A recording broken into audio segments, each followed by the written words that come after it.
Assalamualaikum warahmatullahi wabarakatuh. Hamdan wa syukran lillah. Asyhadu an la ilaha illallah wahdahu la syarika lah. Wa asyhadu anna sayyidana wa nabiyyana Muhammadan abduhu wa rasuluhu amma ba'd. Qala Allahu fi kitabihil karim. A'udzu billahi minasy syaithanir rajim. Bismillahirrahmanirrahim. Qad aflahal mu'minun alladzina hum fi shalatihim khashi'un walladzina hum 'anil lagwi mu'ridun. Wa qala 'aidan wal 'asri innal insana lafi khusrin illa alladzina amanu wa 'amilus solihati wa tawassaw bil haqqi wa tawassaw bis sabr. Al-ayat. Bapak dan Ibu jemaah subuh Masjid Abu Bakar yang dirahmati Allah Subhanahu wa taala. Tiada kata yang paling indah melainkan ungkapan rasa syukur dan syukur kepada Allah Subhanahu wa taala. Yang mana di kesempatan yang penuh barokah ini, yang bahagia ini, Allah masih memanggil kita.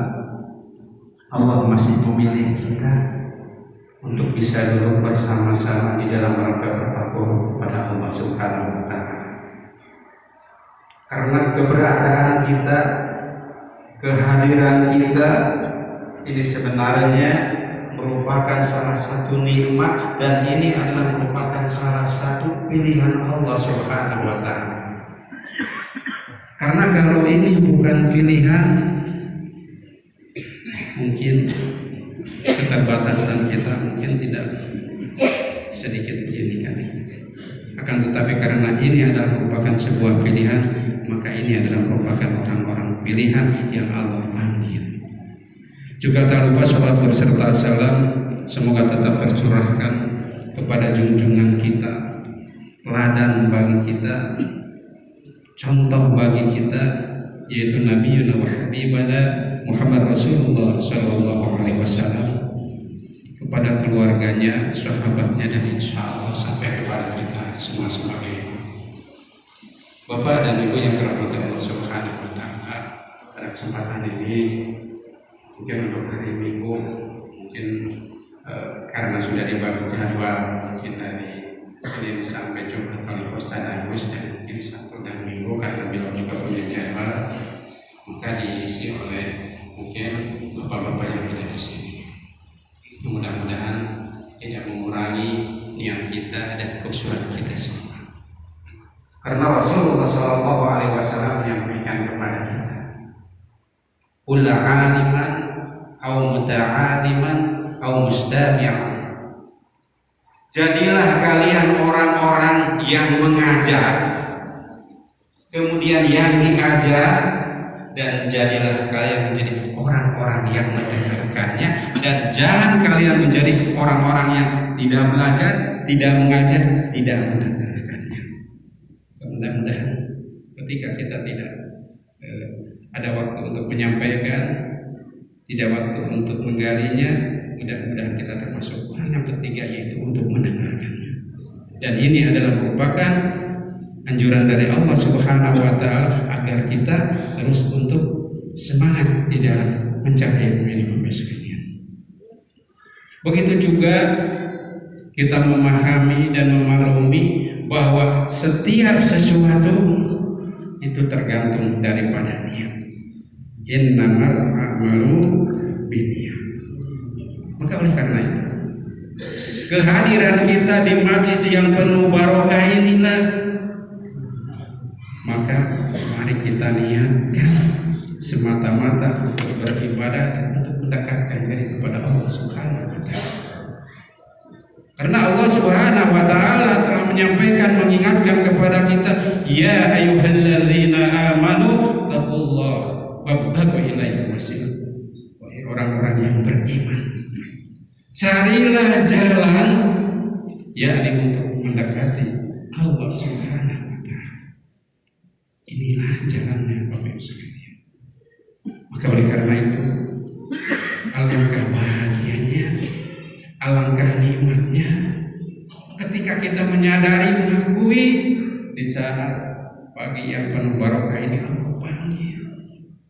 lalu kita datang. Ini sebenarnya merupakan kebahagiaan bagi kita. Man jaa bi talabil ilmi fa huwa zihadu fi sabilillah. Barang siapa yang melangkahkan kakinya untuk datang memenuhi panggilan Allah Subhanahu wa taala, datang ke majelis ilmu ini, maka nilainya jihad di jalan Allah Subhanahu wa taala. Hujan bukan halangan bagi kita. Ngantuk bukan rintangan bagi kita. Tapi di hati kita Allah, Allah, Allah itu yang seharusnya menjadi kejaran bagi kita semua. Carilah jalan untuk mendekatkan diri, sehingga pantas Allah Subhanahu wa taala menyeru kepada kita. Fa idza sa'alaka ibadi fa inni, wahai hambaku, wahai makhluk, wahai manusia, jika kalian bertanya tentang aku, kata Allah Subhanahu wa taala, fa inni qarib, aku ini dekat. Bahkan lebih dekat daripada ulat leher kita. Maka kata Allah, ud'uni astajib lakum, mintalah kepadaku maka aku akan kabulkan. Di sinilah perlunya kedekatan kita dengan Allah Subhanahu wa taala. Kenapa? Karena kita butuh Allah, Bapak sekalian. Kita butuh Allah. Wa ma bikum min nikmati fa minallah. Apa saja yang berada di dalam diri kita itu adalah merupakan milik Allah Subhanahu wa taala. Ini yang harus kita yakini. Sehingga kalau kita sudah yakin di dalam kehidupan ini bahwa ini adalah merupakan milik Allah Subhanahu wa taala, maka akan indah, tidak ada rintangan dan hirangan ketika kita melangkah untuk memenuhi panggilan Allah Subhanahu wa taala. Makanya bahwa ini untuk ikhtikar, untuk mendekati Allah Subhanahu wa taala. Saat ini kita belum merasakan bagaimana indahnya kedekatan kita dengan Allah Subhanahu wa taala.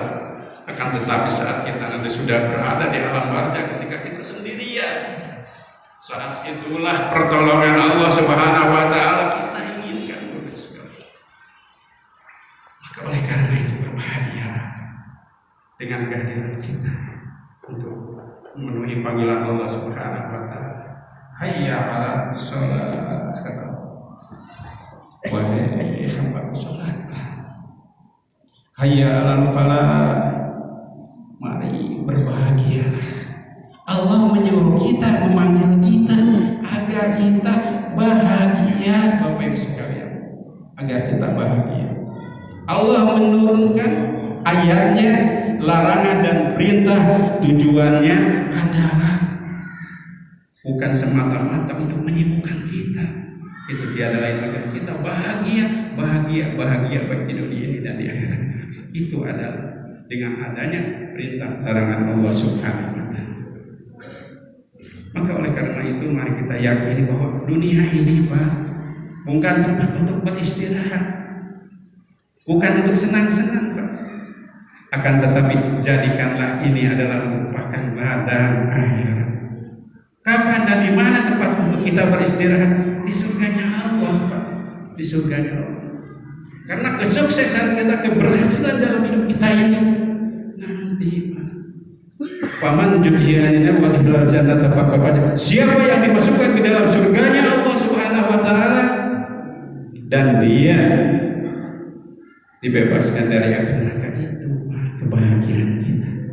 Makanya kalau kita dalam hidup ini tidak memaksimalkan waktu dengan sebaik-baiknya, kerugian. Makanya Allah Subhanahu wa taala mengingatkan kita, wal asri innal insana lafi khusr. Sesungguhnya manusia itu rugi dan siapa yang beruntung itu? Illal ladzina amanu wa amilus solihati wa tawassaw bil haqqi wa tawassaw. Orang-orang yang beriman, Pak, yang beruntung itu. Makanya dalam ayat tadi, qad aflahal mu'minun, sungguh beruntung orang-orang yang beriman. Siapa mereka? alladzina hum fi sholatihim, orang yang sholat subuh tadi. Walladzina hum 'anil lagwi muridun, dan orang-orang yang tidak menyia-nyiakan waktu dalam hidupnya. Itu adalah orang-orang yang beruntung. Dan orang-orang yang selalu memberikan nasihat baik dalam kebenaran dan juga dalam kesabaran. Ini Pak, makanya di bulan Ramadan ini kita isi tausiah, mudah-mudahan menjadi salah satu ajang watawasau bil haqqi watawasau, agar kita sabar dalam ketaatan, agar kita sabar di dalam menjauhi apa yang dilarang Allah Subhanahu wa taala. Karena inilah hidup kita itu bukan untuk beristirahat. Maka mari hadirnya bulan Ramadan ini, manfaatkan dengan waktu dengan sebaik-baiknya. Kita kadang-kadang lalai, kita kadang-kadang lupa. Padahal Rasulullah Shallallahu Alaihi Wasallam menjanjikan kepada kita, man shoma Ramadan imanan wa ihtisaban ghufira lahu. Dengan berpuasa itu supaya menjadi pengampunan. Man qama Ramadan imanan wa ihtisaban ghufira lahu ma taqaddama min dhanbi. Dengan salat lain, dengan salat tarawih itu juga akan menjadi pengampunan. Namun karena kita kurang yakinnya akan kabar dari baginda Rasulullah Sallallahu Alaihi Wasallam, tidak sedikit kita yang ada. Ya, yang penting habis bulan Ramadan lewat begitu saja. Maka pantas rugi orang yang ketiga hadirnya bulan Ramadan tapi tidak menjadi nilai kebaikan. Begitu juga mari kita niatkan bahwa dalam Ramadan ini itu untuk tolabul ilmi. Kenapa? Tidak marahtum bin riyadil jannah. Sungguh menyampaikan kepada kita, apabila kita bertemu dengan taman-taman surga, maka mampirlah. Mariyadul jannah, mariyadul jannah, apa taman-taman surga itu? Taman-taman surga itu tiada inilah majelis-majelis ilmu, halaqul zikr, yaitu tempat kita berzikir kepada Allah. Ini taman-tamannya. Inilah taman-taman surga. Kita berharap masuk surga bersama anak dan keluarga. Tapi kenapa ketika Rasulullah Sallallahu Alaihi Wasallam menawarkan inilah taman surga dan kita enggan, kalah dengan rasa ngantuk, kalah dengan rasa puas, kalah dengan rasa kenyang Pak, setelah kita makan syukur. Padahal Bapak Ibu sekalian, andaikan kita tahu bahwa apa rahasia sahur yang telah kita lakukan tadi, wabil ashari yastaghfir, orang yang berada di waktu syahur kemudian dia memohon ampun kepada Allah, inilah keberkahan waktu yang hebat. Wahum yastaghfir, Allah akan mengampuni. Dan ini adalah merupakan salah satu amalan-amalan yaitu ahli surga. Jadi kita diperintahkan syahur, kita melaksanakan syahur selagi adalah sunnah. Ternyata ini adalah merupakan salah satu amalan-amalan, yaitu orang-orang yang disuruh bukan hanya makannya aja yang berkah. Ternyata di sana nilainya besar sekali. Makanya sisihkan sebelum kita makan syahur, bertakwa, beristighfar, memohon kepada Allah Subhanahu wa taala. Jadi man salaka tariqan yaltamisu sallallahu tariqan ila jannah. Majelis ilmu ini adalah merupakan jalan untuk kita bisa melalui pintu masuknya surga Allah Subhanahu wa taala. Masya Allah, jalan ke surga, Bapak sekalian. Tapi kadang-kadang kita berjuang untuk terus yaitu melawan, yaitu karena nafsu. Begitu juga kita niatkan dalam pertemuan ini, diantaranya untuk memenuhi panggilan Allah. Jadi jadikan ini panggilan Allah. Kalau ini jadikan panggilan Allah, ini adalah merupakan panggilan yang terpenting. Coba kita renungkan ketika Bapak Ibu dipanggil oleh atasan, besok jam 10 harus hadir. Akan dikasih yaitu bonus Ramadan, akan dikasih THR. Mungkin Bapak dari kemarin juga udah siap-siap kan, udah bikin agenda mau jam sekian kita akan hadir untuk mendapatkan THR. Tapi kenapa Bapak sekalian ketika kita dipanggil oleh Allah Subhanahu wa Ta'ala jam 4 lebih untuk hadir, Allah akan tebarkan keberkahan, tapi kenapa kita kalah dan tidak memenuhi? Padahal harus kita akui, siapa yang menghidupkan kita? Bukan perusahaan kita. Siapa yang memberi kita? Bukan perusahaan kita. Itu hanya merupakan jalan. Siapa yang memberi kesehatan? Siapa yang memberi ketenteraman dalam hidup rumah tangga anak-anak kita menjadi anak? Allah. Tapi kenapa kita kalah hanya dengan panggilan makhluk? Padahal kita sering berucap la ilaha illallah Muhammadur Rasulullah. Tidak ada Tuhan selain Allah. Bahkan ketika sholat kita mengawali sholat Iyyaka na'budu wa iyyaka nasta'in. Hanya kepadanya beribadah, menyembah, dan hanya kepada meminta pertolongan. Tapi kenapa yang kita katakan itu bohong, Pak? Bohong. Kita lebih kalah dengan makhluk, lebih memenuhi panggilan makhluk daripada memenuhi panggilan Allah Subhanahu wa Ta'ala. Ini kebodohan diri kita, Pak, kebohongan diri kita yang sering kita ucapkan ketika sholat, tapi ternyata itu bohong. Qad aflahal mu'minun. Allah mengabarkan sungguh bahagia orang-orang yang bertakwa, yang sholat, yang tidak menyia-nyiakan waktunya, orang yang memberikan zakat. Tapi kita di sini berat sekali. Jika kotak amal lewat yang dipilih, mana bukan yang kecil, itu masuk surga. Kita pilih yang 2000 Pak, untuk masuk surga. Tapi kenapa ketika kita masuk mall, kita tidak pernah nawar, Pak. Harganya jutaan, tapi tidak pernah nawar. Tidak pernah nawar.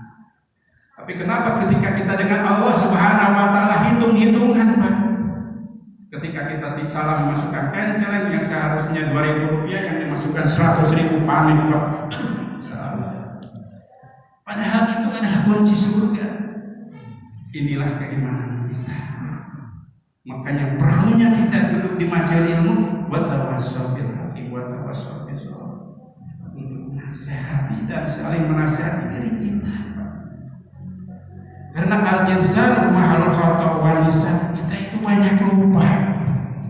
Kalau andaikan Allah Subhanahu wa Ta'ala tidak Maha Pengampun, mungkinkah sosok kita yang hina, yang berlumuran dosa ini bisa masuk surganya Allah Subhanahu wa Ta'ala? Ini Pak yang harus ditanyakan. Ini yang harus jadi PR buat kita. Dari kecil sampai sekarang target kita itu surga, tempat kembali yang abadan itu surga. Kalau dalam hidup kita ini tidak ada evaluasi, tidak ada penghitungan amal, tidak jadi masalah. Kita nyantai saja, setelah hidup mati sudah. Tapi ketika akhir dalam kehidupan kita ini, mau kita akan menghadapi yaumul hisab, inilah yang seharusnya menjadi pertimbangan dalam setiap langkah gerak kita dalam kehidupan. Bisakah kita berada dalam ridho Allah Subhanahu wa Ta'ala? Bisakah kita memasuki surganya Allah Subhanahu wa Ta'ala? Makanya jangan leha-leha pada dalam hidup ini. Yuk kita hidupkan kembali semangat dalam ini, membaca Al-Quran. Yuk kita bersama-sama. Rasulullah mengabarkan Al-Quran ya yaumul syafi'an yasa, akan memberikan syafaat bagi orang yang membacanya. Bapak sekalian, tapi kenapa Pak? Kita lebih asyik main TikTok, Pak, daripada membaca Al-Quran. Inilah al-insan wal khata', tempat kesalahan kita. Tapi inilah yang harus kita diingatkan, Pak. Kita main TikTok beberapa jam udah terasa, tahu-tahu udah jam 4. Yang lebih bahayanya lagi, Pak, kita lagi berpuasa, buka-buka TikTok yang muncul gambar-gambar yang merusak ibadah puasa kita. Ini yang paling berbahaya. Karena ini merupakan upaya orang-orang orientalis yang merusak ibadah kita, merusak mental kita, sehingga mata kita dihidangkan dengan sesuatu yang haram. Ini yang sangat berbahaya sekali. Mau sampai kapan Pak kita begini? Mau sampai kapan kita lalai kepada Allah? Sementara maut datang, baru kita menyesal dan protes kepada Allah. Ya Allah, kembalikan aku ke dunia, kembalikan aku ke dunia untuk beramal soleh. Apakah aku telah berikan umur yang panjang? Aku telah berikan umur yang cukup. Kamanawai Pak, kamanawai cek Allah. Kamanawai dipanggil ke masjid enggak mau, dipanggil talabul ilmi enggak mau. Baru suatu hari dipaksa oleh Allah Subhanahu wa taala ketika sudah mati, sudah menjadi jenazah, baru digotong, dibawa ke masjid. Mau seperti itu Bapak Ibu sekalian. Rugian. Oleh karena itu, dengan hadirnya bulan Ramadan yang penuh barokah ini, jadilah sebagai arena madrasah tarbiyah untuk terus membimbing kita di dalam ketaatan, keimanan dan ketakwaan kepada Allah Subhanahu wa taala, sehingga pada saat kita kembali kepada Allah Subhanahu wa taala, Allah menyambut kita dengan kalimat yang indah, ya ayyatuhan nafsul mutmainnah irji ila rabbiki radiyatan mardiyah fadkhuli fi ibadi wadkhuli jannati. Wahai aku yang saleh, wahai hambaku yang tenang, kembalilah kepadaku dengan ridho, kembalilah kepada surga. Inilah cita-cita kita sekalian. Insya Allah ya Pak, kita berdoa kepada Allah. Mudah-mudahan pertemuan ini bukan hanya pertemuan di Jeddah Bukhara sini. Saya selalu sampaikan, mudah-mudahan pertemuan itu menjadi pertemuan di dalam surganya Allah Subhanahu wa taala. Dan Allah yang majma'in, subhanaka Allahumma yang dikasih syahadu wa astagfiruka wa atubu ilaik. Wassalamualaikum warahmatullahi wabarakatuh.